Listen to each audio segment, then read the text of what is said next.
Shalom, shalom, peuple de Dieu. Que Dieu vous bénisse. Nous allons prier et rentrer dans un moment d'exhortation. Éternel, Dieu Tout-Puissant, Dieu d'Abraham, le Dieu d'Isaac. Nous dédions ces moments en tes saintes mains, toi qui parles. La Bible dit que jamais homme n'a parlé comme toi.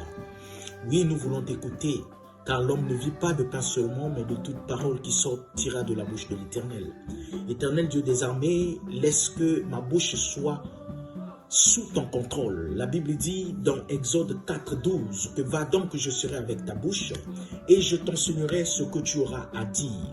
Merci pour le Saint-Esprit, merci pour l'œuvre de la croix. Au nom de Jésus, Amen. Alors, bien-aimés, nous allons rapidement faire la lecture sur deux livres de la Bible. Nous sommes sur la Nouvelle Alliance. Nous prenons le livre de l'Épître de Pierre, 1 Pierre chapitre 5, le verset 8 à 9. Nous lisons: soyez sobres,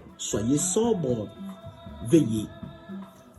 Votre adversaire, le diable, rôde comme un lion rugissant, cherchant qui il dévorera. Résistez-lui avec une foi ferme, sachant que les souffrances sont imposées à vos frères dans le monde. À cela, on va ajouter le livre de Jacques. Jacques, chapitre 4, le verset 7. La Bible dit: soumettez-vous donc à Dieu, résistez au diable et il fuira loin de vous. Alors, shalom, bien-aimés, ce que on va partager ce soir est capital. Alors, nous allons retenir une chose. Avant de toucher, avant de parler, avant de dire quoi que ce soit, retenez une chose. Un sage avait dit ceci, que nous ne pouvons pas, c'est impossible, nous ne pouvons pas empêcher à l'oiseau de passer sur notre tête, à l'oiseau de circuler sur notre tête. C'est impossible. Mais ce que nous pouvons faire, c'est d'empêcher à l'oiseau de construire ou de faire son nid sur notre tête. Bien-aimés, la Bible dit: soyez sobres, veillez. Votre adversaire, le diable, rôde. Peut-on empêcher le diable de rôder? Non. Nous ne pouvons pas empêcher le diable de rôder. Sur notre vie, le diable va rôder. Tout autour de notre foyer, le diable va rôder.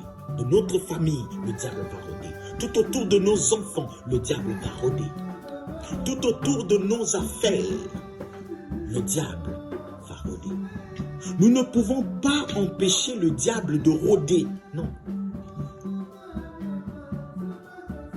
Pourquoi nous ne pouvons pas empêcher le diable de rôder? Parce qu'il est écrit. Et quand il est écrit, ça reste vrai. Ça reste comme ça. Nous ne pouvons pas l'empêcher de rôder. Il ne fait que rôder. Mais ce que nous avons le droit de faire, ce que nous avons ce pouvoir, l'autorité qui nous a été donnée, c'est de résister. C'est d'empêcher au diable de bâtir sa demeure dans notre vie, dans notre foyer, dans notre famille, dans la vie de nos enfants. On peut l'empêcher parce que nous avons reçu l'autorité. Luc 10, verset 19, la Bible dit: voici, je vous ai donné le pouvoir de marcher sur les scorpions, sur les serpents et sur toute la puissance de l'ennemi. Rien ne pourra vous nuire. Oui, bien-aimés, nous avons l'autorité. Et devant le diable, on ne négocie pas mon ordre. Pour cela, on nous demande de rester éveillés. Comment rester éveillé et comment prier? Rester en éveil, c'est dès lors que nous avons cette attitude de prière. C'est être éveillé, rester dans la vie de prière et être prudent. Et être attentif à tout ce que... Ne négligez jamais les détails. La Bible dit: soyez prudents.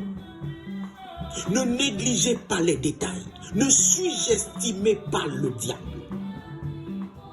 Et n'ayez pas peur du diable. Parce que vous avez reçu l'autorité au-delà de l'autorité du diable.